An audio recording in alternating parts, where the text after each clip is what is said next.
তাহলে সূত্র যখনই দেখবে আয়নাতে হয়তো তোমাকে বললো যে আয়নাতে টাইম দেখাচ্ছে 3:15, তাহলে অরিজিনাল ঘড়িতে কত, তারও যা সূত্র। এবারে ধরো অরিজিনাল ঘড়িতে টাইম বলে দিয়েছে, তাহলে মিররে মানে আয়নাতে কটা দেখাবে, একই সূত্র। ধরো তোমাকে বললো একটা ঘড়িতে একটা আয়নাতে দেখাচ্ছে 3:15 বাজে, তাহলে 3:15 যদি বাজে তাহলে তোমাকে প্রশ্ন করেছে আয়নাতে 3:15, তাহলে অরিজিনাল ঘড়িতে সময় কত। সঙ্গে সঙ্গে কী করবে, 12টা থেকে টাইমটা বাদ দিয়ে দেবে। 12টা বলতে এখানে লিখবে 11 আর এখানে লিখবে 60, মানে 11টা 60 মানে 12টা।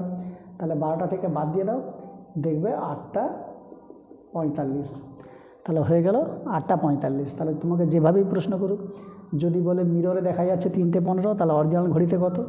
আবার যদি বলে অরিজিনাল ঘড়িতে টাইম হচ্ছে 3:15, তাহলে মিরর ইমেজে কত না 8:45। আশা করি বুঝতে পেরেছ। আচ্ছা, সেকেন্ড অঙ্ক বলছে ধরো 8:30 একটা ঘড়িতে, একটা ধরো ঘড়িতে টাইম হচ্ছে 8:30, তাহলে 8:30 হচ্ছে একটা ঘড়িতে টাইম। তার বলছে যে ঘন্টার কাঁটা মিনিটের কাঁটার মধ্যে কত ডিগ্রি কোণ হবে, ঘন্টার কাঁটা মিনিটের কাঁটার মধ্যে কত ডিগ্রি কোণ হবে। তাহলে তার সূত্র অনেকেই জানো কি না, 30h - 11/2 ইন্টু মিনিট। এটা কি, এটা যে ডিগ্রি বের করে না, তোমাকে বলে দিয়েছে 8:30 বাজে, তাহলে ঘন্টার কাঁটা মিনিটের কাঁটার মধ্যে কত ডিগ্রি কোণ হবে। তাহলে সূত্র আমি তো লিখে দিয়েছি, তাহলে এখানে বলেছে 8:30, তাহলে দেখো 30 ইন্টু ওই ঘন্টার টাইমটা বসে দাও 8 মাইনাস 11/2, এবারে মিনিট তো দেওয়া আছে 30। এবারে দেখো এটা কাটাকাটি করছি, 240 মাইনাস এটা করলাম, কাটাকাটি করে দিলাম, তাহলে কত বেরোচ্ছে দেখো যে 30। তাহলে 30 যদি হয় এটা গুণ করে দেখো কত, 165 মতো আসবে নাকি, তাহলে 165, ব্যাস এগুলো বাদ দিয়ে দাও, তোমার টাইম বেরিয়ে যাবে 75 মিনিট, 75 ডিগ্রি। তাহলে বেরিয়ে গেল 75 ডিগ্রি। আরেকবার বলছি, যখনই তোমাদেরকে ডিগ্রি বের করতে দেবে, ধরো 8:30 বলেছে, যা খুশি বলুক, 6:30, 7:30, তাহলে সেগুলো বের করবে কীভাবে না 30h - 11/2 ইন্টু মিনিট। তাহলে দেখে দেখে শুধু বসানো, দেখো 8-এর জায়গায় বসেছে এই যে, এইচের জায়গায় বসেছে 8 ঘন্টা, আর মিনিটের জায়গায় 30, কাটাকাটি করে বিয়োগ করে বোঝা গেল যে দুটোর কাঁটার মধ্যে, ঘন্টার কাঁটা মিনিটের কাঁটার মধ্যে 75 ডিগ্রি কোণ হবে। আচ্ছা, আরও যেটা অঙ্কটা থাকে বলছে ধরো 6টা থেকে 7টার মধ্যে কোন সময় ঘড়ির কাঁটা দুটি একত্রে মিলিত হবে। বলছে টাইমটা বলে দিয়েছে, দেখো ধরো একটা ঘড়ি আঁকলাম, বলছে 6টা থেকে, ধরো এই যে 6টা মানে কি, ধরো কাঁটাটা এরকম ছিল ধরো 6টার সময়, ঠিক আছে। বলছে 6টা থেকে 7টার মধ্যে কখন ঘড়ির কাঁটা দুটি মিলিত হবে। তাহলে মিলিত হবে মানে কি, মিলিত হবে মানে কাঁটা দুটো এরকম এরকম এরকম এসে, এই যে মিনিটের কাঁটাটা এসে, তো ঠিক এরকম জায়গায় এসে তারা মিলিত হবে। তো অ্যাকচুয়ালি জানতে চেয়েছি যে তাহলে ঘড়ির কাঁটা দুটো মিলিত হবে টাইমটা কটা। তাহলে দেখো তোমাকে তো বলে দিয়েছে 6টা থেকে 7টার মধ্যে, তাহলে 6টা থেকে 7টার মধ্যে মানে 6:2, মানে যে টাইমটা থাকবে সেটা প্রথমে বসে দিবে। তোমাকে যদি তাহলে 8টা থেকে 9টা, তাহলে আগে 8টা বসাবে। যদি বলে 5টা থেকে 6টা, তাহলে আগে 5 বসাবে। আমাকে বলেছে 6টা থেকে 7টা, তাই আমি 6 বসেছি। এবারে কি করব, যখনই তোমাকে বলবে কখন মিলিত হবে, তাই তো, তাহলে 12/11 ইন্টু মিনিট, ব্যাস। আগেরটা মনে করো, আগেরটা কী ছিল, যখনই ডিগ্রি বের করতে দেবে, যদি ডিগ্রি বের করতে দেয় তার সূত্র ছিল কি, আবার বলছি 30h - 11/2 ইন্টু মিনিট, এটা যে ডিগ্রি।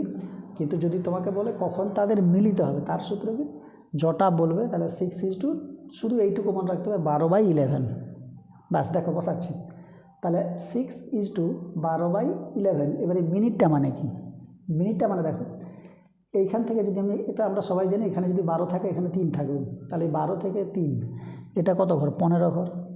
আচ্ছা, এই 3 থেকে এই 6, তার মানে এদিকে হলো 15টা ঘর, আর এদিকে হচ্ছে কটা 30টা, তার মানে এখানে কত হলো 30, আবার এখানে যদি থাকে 45। তাহলে আবার বলছি, তাহলে এখানে হলে 15, এখানে কত 30, তাহলে এই কাঁটাটা ঘুরে ঘুরে কোথায় মিলবে না এরকম জায়গায় মিলবে। তাহলে এরকম জায়গা মানে কতটা এলো না 30 ঘর, তাহলে এখানে শুধু 30 বসিয়ে দাও। তাহলে হলো কত 6টা, তাহলে 12 × 3 = 36/11। এবারে 36টাকে ভেঙে নেবে, ভেঙে নিলে আসবে মনে হচ্ছে, এটা দেখবে 6 আসবে হচ্ছে তোমার 6:32 তাহলে 6টা 32 8 মিনিটে তাদের সাক্ষাৎ হবে বা তারা মিলিত হবে। এবারে শোনো, অনেকে এই নিয়মগুলো জেনে গেছো, কী যে নিয়ম, যে যারা অলরেডি করবে এই পদ্ধতিতে করবে, এবারে যারা অনেকে শর্টকাটে করতে চাও, শর্টকাটে কীভাবে করবে না, শর্টকাটে মোটামুটি সবাই জানে। দেখো কি না, এই যে অপশান দুটো দেখতে পাচ্ছ না, ধরো এরকম অপশান দিবে তোমাকে 6:, ধরো দিল 22, 7/11, আবার ধরো দিল 6টা 21, তাহলে ধরো 3-11, এরকম করে অপশান থাকে। তো অপশানগুলো দেখবে যে অপশানটা যোগ করে 0 আসবে, ধরো এই 2-এর সঙ্গে যদি 8 যোগ করি তাহলে লাস্টে 0 হয়, তাহলে ম্যাক্সিমাম সেই উত্তরটাই ঠিক হয়। তাহলে প্রথমে আরবার বলছি, এই জায়গাটা মেন দেখো, যে জটা বলবে 6টা থেকে 7টা, 6 বসাবে 12/11 ইন্টু এম। এম মানে কত না, যেখানে মিলিত হবে, ধরো এখান থেকে মিলিত হয়েছে এখানে, তাহলে এটা কত আমি দেখতে পাচ্ছি এটা 30, তাহলে 30 বসালাম, কাটাকাটি করলে হয়ে গেল। তার থেকেও সহজ উপায় কি না, তার থেকে সহজ উপায় যে অপশানটা দেখবে যে কোন অপশানটা যোগ করলে আমার 0 আসছে, তাহলে এটাই দেখবে যোগ করলে 0 আসছে, তাহলে ওটাই ঠিক। আচ্ছা, পরেরটা দেখো, আরেকটা বলছে 9টা থেকে 10টার মধ্যে, বলছে 9টা থেকে 10টার মধ্যে কোন সময় ঘড়ির কাঁটা দুটো বিপরীত হবে। তাহলে আমি এবার ছবিটা আঁকি।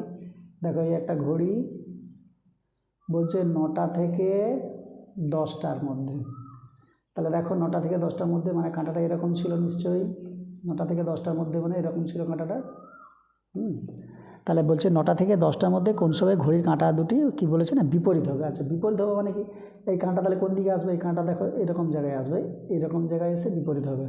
তাহলে আমি একটু আগে যে সূত্রটা করেছিলাম, তাহলে কি বলেছিলাম 9টা থেকে 10টা, তাহলে যে টাইমটা আগে হবে সেইটা বসিয়ে দাও, তাহলে 9টা, তাহলে 12/11 ইন্টু এম, তাহলে 9 ইন্টু 12/11, এম মানে কি দেখো এইখানে এসে বিপরীত হবে।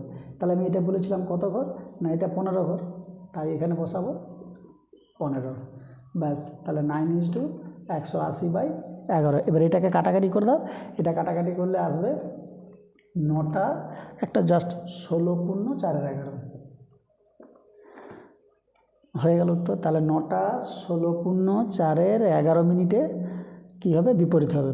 এবার আমি বলেছিলাম যে শর্টকাটে কী করবো না, কোন দুটো সংখ্যা যোগ করলে 0 হয়, এ দেখো 6 আর 4 যোগ করলে 0, তাহলে অপশান না দেখেও মানে 4টা অপশান দেখলে বোঝা যাবে কোনটার অপশান 0, তাহলে এইটার অপশান 0, তাহলে এটাই হচ্ছে উত্তর।